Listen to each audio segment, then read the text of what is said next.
in 1646. Anglican preacher Daniel Featley wrote of the dippers rampant in England. They preach and print and practice their heretical impieties openly. They hold their conventicles weekly in our chief cities and suburbs thereof, and there prophesy by turns. They build one another in the faith of their sect to the ruin of their souls.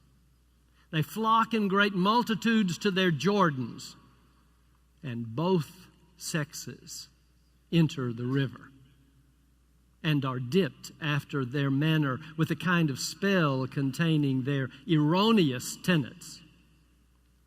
And as they defile our rivers with their impure washings, and our pulpits with their false prophecies and fanatical enthusiasms, so the presses sweat and groan under the load of their blasphemies.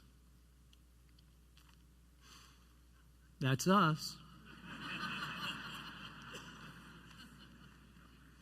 Baptists will never be more than a bunch of fanatical, soul-ruining, river-defiling dippers to a great many people then and now. Let's ask this tonight. I want you to do something for me. Every head bowed, every eye closed, no one looking around. Come on, will you do that? Come on. Come on. Humor me. Some of you are not doing that. I'm watching. Now, I want to ask you something. How many of you have ever felt at least a little embarrassed to call yourself a Baptist? Raise your hands. Thank you. Now you can look up. To those who lifted their hands, thanks for your honesty. The rest of you are lying.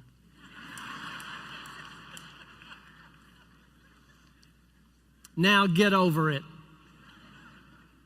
Like the earliest Christians, Baptists had an audacious identity from the start. Tonight's scripture text, written in the early 2nd century, audaciously declares of those who identified with the Jesus way, we are the children of God. And then adds abruptly, but the world does not recognize us. And why should it?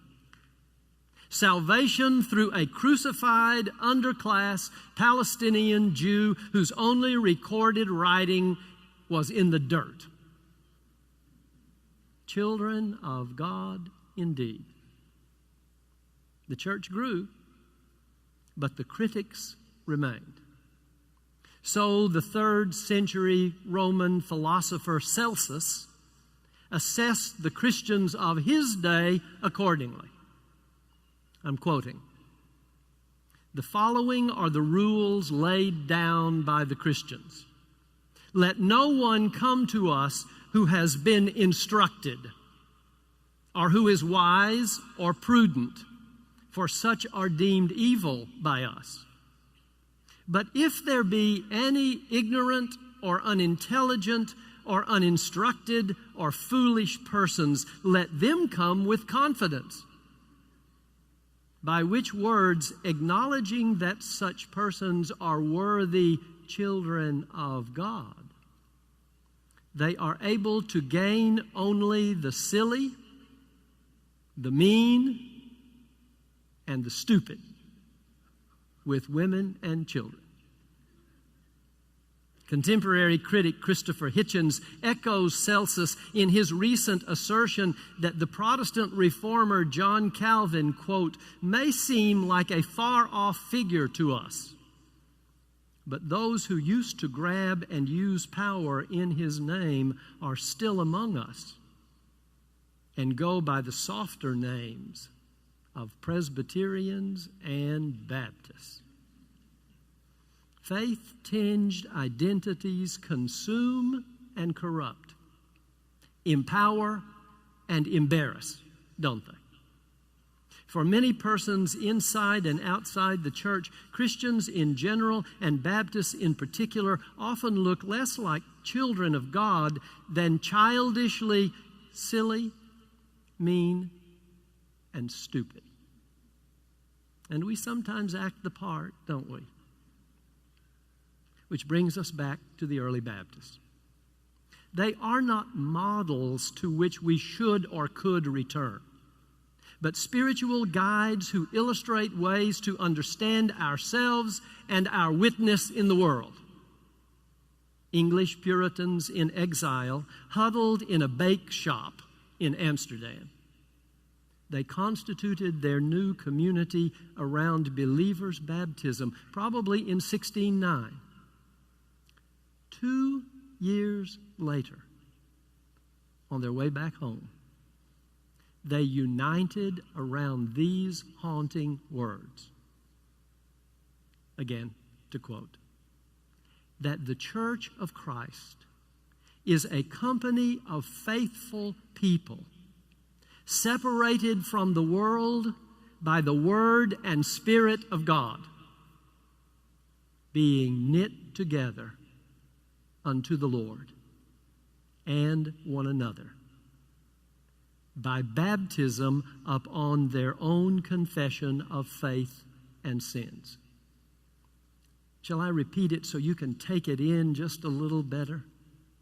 That the Church of Christ is a company of faithful people separated from the world by the Word and Spirit of God, being knit together unto the Lord and one another by baptism upon their own confession of the faith and sins.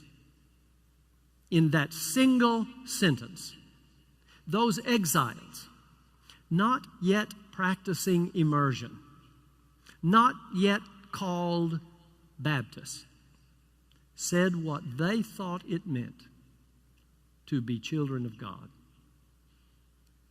At our best, 400 years later, that is still who we are.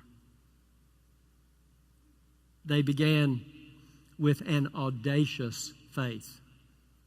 Membership in the church, they said, is grounded in an experience of grace, not geography. Baptism should be administered on the basis of one's own confession of faith and sins, not enforced by the state-based or culture-privileged religious establishment of a so-called Christian nation. Do you understand how radical that idea was in 17th century Europe, where citizenship and church membership were linked inseparably? These Baptists gazed at their world and saw what many of their contemporaries overlooked: a believer's church, where no one could claim membership save those who could profess faith for themselves, uncoerced by state or religious establishments. This understanding of faith set Baptists at odds with both the church and the culture of their day. In many places, it still does.